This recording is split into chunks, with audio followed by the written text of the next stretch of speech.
এই যে নমস্কার বন্ধুরা, চলে এসেছি একটি নতুন ভিডিও নিয়ে।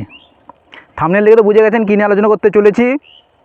আজকের আমাদের আলোচ্য বিষয় হচ্ছে কোন কোন বিধানসভাতে হাই ভোল্টেজ, কোন কোন বিধানসভাতে বামেদের সাথে তৃণমূল এবং বিজেপি একটা জোর টক্কর হতে পারে, সেই সব বিধানসভা কিছু আপনাদের মাঝে তুলে ধরছি।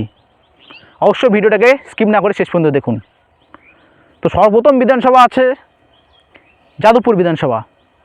আপনারা জানেন যাদবপুর বিধানসভা একসময় বামেদের শক্ত ঘাঁটি ছিল, কিন্তু 2021-এ বামেদের ভরাডুবিতে সেই যাদবপুর কেন্দ্রটাও বামেদের হাত থেকে চলে যায়।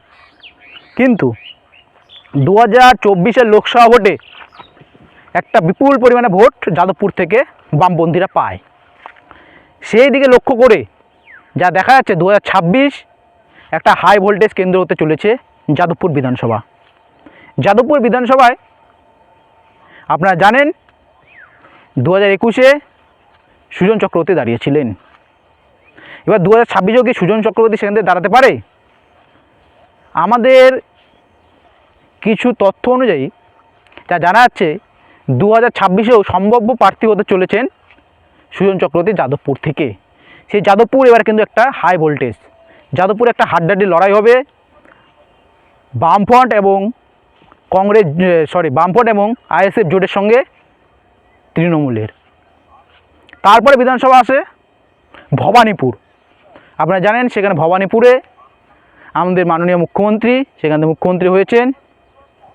সেই ভবানীপুরে এবার একটা হাড্ডাহাড্ডি লড়াই হতে পারে, ত্রিমুখী লড়াই হবে বামফ্রন্ট আইএসএফের সঙ্গে। এদিকে একদিকে থাকে বিজেপি আর তৃণমূল। সেটা একটা কিন্তু হাই ভোল্টেজ, সবারই চোখ থাকে সবসময় ভবানীপুরে কী হচ্ছে। দ্বিতীয় ভোল্টেজ হচ্ছে আপনার মুর্শিদাবাদ মালদা জেলায়। তার আগে একটা হাই ভোল্টেজ হচ্ছে উত্তরপাড়া, যেখান থেকে আপনারা জানেন যে মীনাক্ষী মুখার্জি প্রার্থী হতে পারেন, সম্ভাব্য প্রার্থী।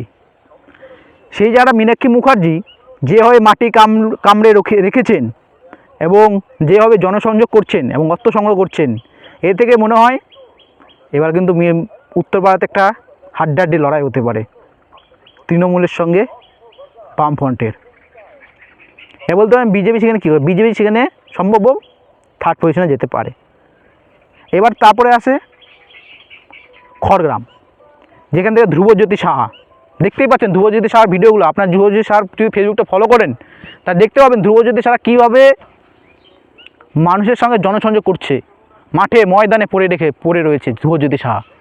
তো সেখান থেকে ভাবে মনে হয় সেই খড়গ্রামে এবার একটা হাড্ডাহাড্ডি লড়াই হতে চলেছে সিপিআইএম এর সঙ্গে তৃণমূলের।